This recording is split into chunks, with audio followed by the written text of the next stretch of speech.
विधानसभेत सुधीर मुनगंटीवार आणि विरोधकांमध्ये जोरदार जुगलबंदी पाहायला मिळाली। मंत्र्यांकडे असणाऱ्या फाईलचा निपटारा करण्यासाठी वेळ निश्चित करावा, फाईलचा निपटारा कसाही करा पण करा अशी मागणी मुनगंटीवारांनी केली। यावर सुधीर भाऊ तुमचाच निपटारा झालेला आहे असा खोचक टोला विरोधकांनी लगावला। कर्मचाऱ्यांना नसती निपटारा कायद्यामध्ये 1 दिवस, 3 दिवस, 7 दिवस, 45 दिवस मंत्री कार्यालय। मी तुम्हाला विनंती करतोय की मंत्री कार्यालयात सुद्धा 45 दिवसाच्या वरती फाईल राहता कामा नये। चमचेगिरी करणारा असेल ना त्याचा शेअर चांगला राहतो, आणि एखादा अधिकारी मंत्र्यांचं ऐकत नसेल, प्रामाणिक असेल, सचोटीचा असेल, चारित्र्यवान असेल, देशभक्त असेल, राष्ट्रभक्त असेल, त्याचा धमकी दिल्या जाते। आणि म्हणून मग याला एआयचा उपयोग करता येईल का? तुम्ही आयटी मंत्री सुद्धा आहात, तुम्ही एआयचा उपयोग करा ना, की नसती निपटारा करताना किती वेगाने तो नसतीचा निपटारा करतो, किती वेगाने त्याचे निर्णय होतात, त्याच्या संदर्भामध्ये त्याच्यावर सीआर लिहा। तर शासकीय हॉस्पिटल कोणासाठी आहे, गरिबांसाठी की शो ऑफ साठी करण्यासाठी, असं रोहित पवारांनी म्हटलंय। नवी मुंबईतील एरोलीमध्ये पालिकेच्या हॉस्पिटलमध्ये उपचारादरम्यान चुकीचा डोस दिल्यानं सोनम डोंगरे या महिलेचा मृत्यू झाला होता। काय झालं हे समजून घ्यायला अजूनही नेते आले नाहीत, हे दुर्दैवी असल्याचं रोहित पवारांनी।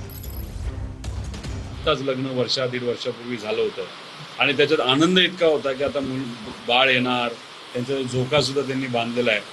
मग हे शासकीय हॉस्पिटल कोणासाठी आहे? तर हे गरिबासाठी आहेत का कशासाठी आहेत, का आपलं शोषा करण्यासाठी? हा एक विषय आहे। पोलीस प्रशासन मदत करते, पण मग असं जर हॉस्पिटल आणि अशा पद्धतीने होत असे, हे दुर्दैवी आहे। आज कुठेतरी महापौर आले असं आम्हाला कळतंय, पण इथले पालकमंत्री, इथले इतर नेते इथे येऊन काय झालंय हे समजून घ्यायला दुर्दैव असं कुणीही आलेलं नाही।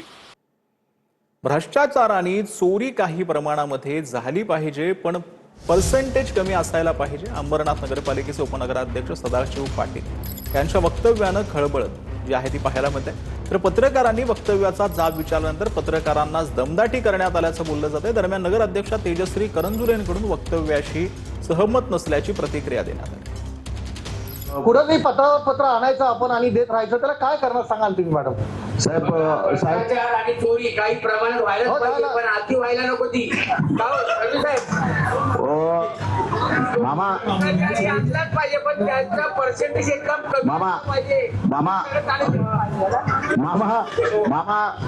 हे बघा मामा, प्रशासकीय राजवट असताना या गोष्टी बऱ्याच प्रमाणात घडलेल्या आहेत। ते मी खुलासा करून दिला तिथं की बाबा असं नको व्हायला, घडलं ते गेलं आता। पण आता जेव्हा नगरसेवकांच्या निवडणुका झाल्यात, नगरसेवक निवडून आल्यात, त्यावेळेला असं काही घडायला नको, हा माझा उद्देश आहे, बाकी काही नाही। तुम्ही म्हणाले की भ्रष्टाचार झालाच पाहिजे, हो कधी झालाय साहेब, माझ्या कधी झालाय? प्रशासकीय राजवटमध्ये कोणी इथं पाहिला नव्हता, लोकप्रतिनिधी नव्हता तेव्हा सर्व काही घडत होतं। हे काय खरं बोललं म्हणजे काय चूक झाली का माझी?